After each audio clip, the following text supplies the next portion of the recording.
Hi everyone, and welcome to today's presentation all about your gut health and how it can impact your overall well-being. My name is Gemma Monaghan and I'm one of the dietitians from Pinnacle Health Group, and I'm really looking forward to presenting this session for you today. So we've got lots to cover in today's session. So we'll be starting off by talking about what the digestive tract actually is, as well as really delving into the gut microbiome, what are its functions and the implications of having poor gut health. In the final part of today's presentation, I'll also be running you through some practical strategies that you can implement to improve your gut health. So for those of you who haven't already met me in one of my other sessions that I've done, I thought I'd just take this opportunity to introduce myself properly. So I am an accredited practicing dietitian. I started off doing my Bachelor of Food Science and Nutrition at Deakin University, and then went on to do my Masters of Dietetics. Since graduating quite a few years ago now, I've had a range of different experiences. So I'm currently a corporate health dietitian. I'm a research dietitian at the University of Melbourne, but I've also been the dietitian at the Country Fire Authority here in Victoria, as well as working in private practice and teaching food chemistry at Deakin University. All right, so we'll get onto the nitty gritty of what the digestive tract actually is, because it's really important to have a good understanding of the digestive tract as we're going through today's presentation. So the digestive tract, as you can see here on the diagram, it extends all the way from the mouth to the anus. So in the mouth, this is where we mechanically break down the food by chewing it, and we're breaking it up with our teeth. And then we also have enzymes that are released in our saliva that helps the breakdown of food. Then once the food moves from the mouth, it goes into the stomach. And the stomach is a really acidic environment. So we've got hydrochloric acid that is released in our stomach that breaks down the food even further. So even just the thought of food will cause the acid to be released into the stomach. Then once it goes from the stomach, it goes into the small intestine. And that's where we get all of our absorption of nutrients happening in the small intestine. So in the small intestine, we have little finger-like projections, and they're called villi, and they help to absorb all of the nutrients. From there, the food will travel to the large intestine, or you may have heard this called the colon. And think of this as the spin cycle on your washing machine. So it's taking all of the water out of the product and then getting it ready to be eliminated from the body, where it moves then to the anus. So now that we've got a good understanding on the digestive tract and all the important parts, I wanted to draw your attention to the gut microbiome. And this is a term that you may have heard of before. It's becoming a lot more well known now. So the gut microbiome is essentially a term used to describe the trillions of different bacteria, funguses, and viruses that live within our gut and also on our skin and elsewhere in our bodies. So the gut microbiome, as it says here on the slide, weighs almost as much as our brain.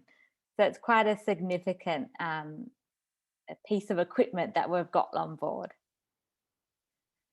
So the gut microbiome, this is something that we're learning more and more about, and the evidence is really starting to emerge. But it has some really key functions.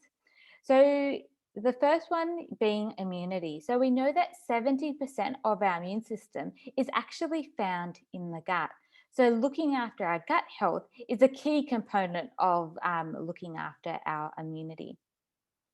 Our gut microbiome helps to prevent the growth of harmful microorganisms, as well as producing really important nutrients such as B vitamins, vitamin K, and short chain fatty acids. So butyrate is one of those. And it's these short chain fatty acids that we're finding more and more about how these can impact a whole range of different medical conditions and diseases. So whether that's being heart disease, diabetes, and certain autoimmune conditions as well. So certainly watch this space. We're learning more and more all of the time.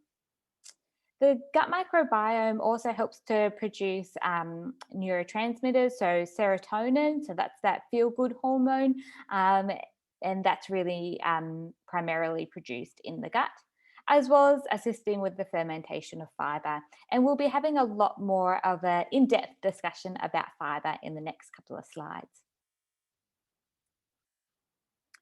So there's a whole host of different implications of having poor gut health. So when we're talking about poor gut health, this is when you've got a higher proportion of bad bacteria compared to good bacteria.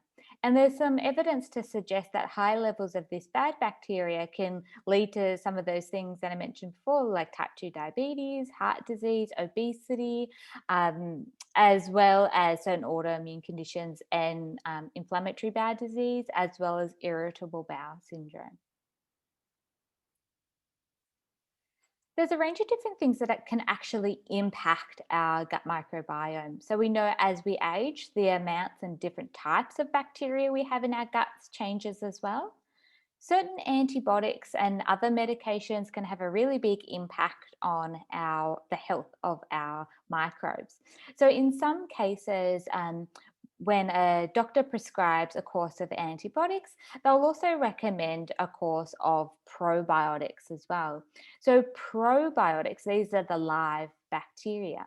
And the reason they do this is because for some antibiotics, it can increase the levels of bad bacteria in the gut, and some people get tummy upsets as well. So that's why, alongside with the antibiotic prescription, may also recommend a probiotic supplement as well.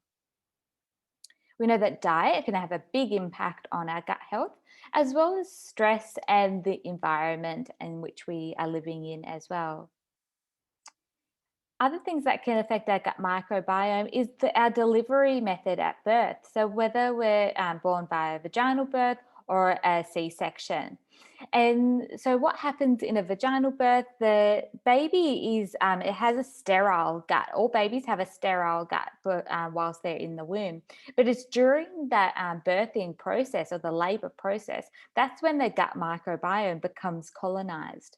So during a vaginal birth, the baby's microbiome becomes colonized by the bacteria that they get exposed to coming out, but also what's in the air on the mother's skin and the people that are around. And same goes for a C-section. So obviously the delivery method is different. So that means the types and the amounts of bacteria are also completely different. But the baby's microbiome still gets colonized, but just with different types of bacteria. Sleep, alcohol, and exercise can also heavily impact on our gut microbiome. And we'll be going through some of these things in further detail in today's session. So I mentioned before that stress can have an impact on our gut microbiome. And we know that there is a bidirectional link between the gut and the brain. And this is what we like to call the gut-brain axis. So we know that stress negatively impacts on our gut health. So it increases the amount of bad bacteria as well as the different types and amounts of it. And there is actually a lot of really good evidence starting to emerge, investigating the link between our gut microbiome and also anxiety and depression as well. And this is called a field of nutrition called nutritional psychiatry.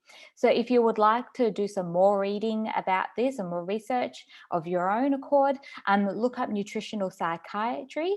The Deakin University Food and Mood Centre has some great resources, and they did a fantastic study a few years ago now called the SMILES trial. And they actually showed that by changing the diet, we can actually improve depressive symptoms in people who had clinical depression. We know that stress can have physical effects on the gut as well, not only changing the types and amounts of bacteria, but also the physical effects. So, nausea, vomiting, diarrhea, constipation. And I'm sure we've all experienced this from one time or another. So, say, for example, you hate public speaking and you turn up to work one day and your boss says, "Oh, the such and such has had to pull out of the presentation this morning. You're going to have to present in their spot." You're unprepared, you hate public speaking, and as soon as you hear that, your tummy just drops. You feel sick, you need to go to the toilet, you start burping, and all of those things are the physical effects and a really good indication of that gut brain axis really firing. So, how we can improve our gut health? So, managing our stress levels, but also through diet as well. And we know that dietary changes can have an impact on the gut health in as little as 24 hours. So, I mentioned probiotics before, and I just wanted to put a few slides here and really clear up the difference between probiotics and prebiotics. People use the terms interchangeably, but they are completely different things. So, probiotics, these are the live bacteria, and these increase the number of good bacteria in the gut. But the bacteria need to be alive at the time of consumption. And the different strains provide different function. So it's not a matter of a one size fits all. We will prescribe different strains of probiotics for people who are on a course of antibiotics compared to people with irritable bowel syndrome, for example. So it's completely different. Probiotics are also not only found in supplements, but they're also naturally occurring in food as well. So, yogurt, so the most common strains in yogurt, bacterial strains in yogurt, are lactobacillus or bifidobacterium. But probiotics are also found in fermented foods as well. So, sauerkraut, pickled vegetables, kimchi, or miso soup, as well as kombucha as well. You may also have come across a probiotic beverage in the supermarket. So, Yakult is a good example of that. And these are really important. All of these different probiotic foods are a good idea to add into your diet. So, you don't necessarily need to be taking a probiotic supplement unless there's, like a medical need to do so. It's a better idea to include some probiotic foods in your diet because not only are you getting the probiotics, the good bacteria, but you're getting a whole host of other really important nutrients in your diet as well. And then we're moving on to our prebiotics. So think of this as the food for, or the fuel for the good bacteria in our gut. And these are really found in our fiber rich foods. So our colorful fruits and veggies, and we've got to keep the skin on as much as possible because it's the skin or the peel, that's where all the fiber is kept. So we want to keep the skin on as much as possible, as well as our whole grain breads and cereals, nuts, seeds, legumes, lentils. These are all fantastic sources of prebiotics. And if there's one thing that I want you to take away from today's presentation, it is to try and include 30 different types of plant foods in your diet each week. So, including a variety of different plant foods in your diet each week will help to ensure that your gut microbes are exposed to a range of different food to keep them nice and happy and healthy. So, I mentioned fiber before and how fiber is really important, and our gut microbes help to ferment fiber as well. So in Australia, the adult fibre recommendation is 25 to 30 grams per day. In most cases, people aren't coming anywhere near close to meeting this recommendation. So fibre feeds the good bacteria in the gut, but it also helps to lower cholesterol levels, keep you fuller for longer, so is useful for weight management as well as preventing the risk of bowel cancer. So there's a few different types of fiber. So we've got insoluble fiber. So that's like oats, beans, lentils, and legumes. And these are really useful if you have high cholesterol, and helps to prevent constipation and diarrhea as well. And then we've got our insoluble fiber. So this is like the roughage.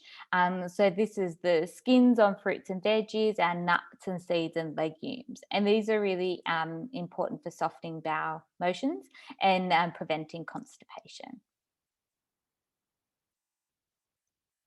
We know that a typical Western diets are higher in fat, sugar, and salt, lots of takeaway foods and cakes, bickies, and lollies and chocolate. It has a negative impact on our overall health, but especially our gut health. So we know that it does encourage the wrong type of bacteria to grow, and also reducing the amount of inflammation in our body as well.